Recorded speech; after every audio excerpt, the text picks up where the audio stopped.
बोलो शिव शंकर भगवान की जय। ओम नमः शिवाय। मेरे प्यारे शिव भक्तों, भगवान शिव की अपार महिमा है कि जो आप लोग महाशिव पुराण की कथा नित्य प्रति स्मरण करते हैं और सुनते हैं। यह प्रभु की ही इच्छा है कि जो इस कलयुग में, इस संसार में आप सभी भगवान शिव की महिमा का गुणगान सुनते हैं। और आगे की कथा में जब माता सती ने सुना कि मेरे पिता दक्ष के घर यज्ञ का प्रयोजन हो रहा है, तो वहां सभी भाई बंधु, सभी देवता वहां पहुंचे हुए हैं और उनको भी हार्दिक इच्छा हुआ कि हम भी अपने पिता दक्ष के घर यज्ञ में जाएं और अपने पिता के यज्ञ में हम भी भाग लें। इसलिए उन्होंने कहा, ब्रह्मा जी ने कहा कि हे नारद, सती ने अपने पिता के यज्ञ का हाल सुनकर चाहा कि मैं भी वहां जाऊं। वह इसी इच्छा से अकेली सदाशिव के पास पहुंची। वहां पहुंचकर देखा कि सेवक गण भगवान शिव की समाधि में लीन हुए भी उनकी सेवा में तत्पर हैं। वे दिगंबर केवल रुद्राक्ष धारण कर भस्म से शोभित हैं। शिव का ऐसा स्वरूप देखकर सती ने उन्हें प्रणाम किया और सती को वहां देखकर भगवान शिव ने बड़े ही प्रेम के साथ उनको अपने पास बैठा लिया। यद्यपि शिव सब कुछ जानते हैं, फिर भी उन्होंने संसारिक लीला के निमित्त वहां आने का कारण पूछा। तब सती अत्यंत प्रसन्न होकर बोली कि हे प्रभु, क्या आपको यह अच्छा नहीं लगा कि दक्ष ने यज्ञ आरंभ किया है? मित्रों तथा बांधवों की भेंट महाधर्म है।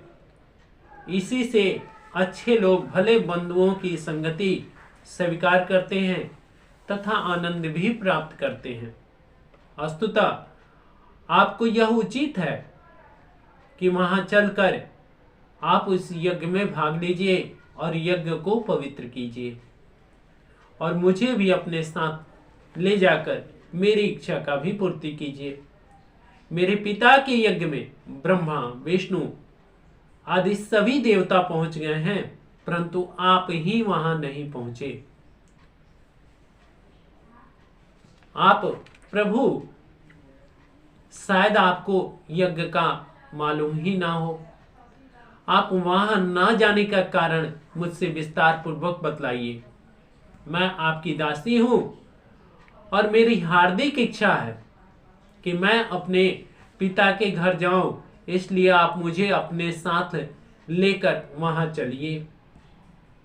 शिवजी ने सती के वचन सुनकर मुस्कुराते हुए कहा कि हे सती, तुम्हारे पिता दक्ष ने मुझको यज्ञ का निमंत्रण नहीं भेजा है तथा शत्रुता रखकर मेरा अनादर किया है।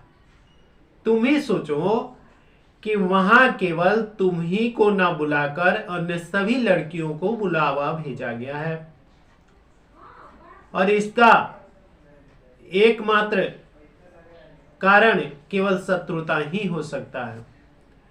ऐसे स्थान पर बिना बुलाए जाना कहां तक उचित है?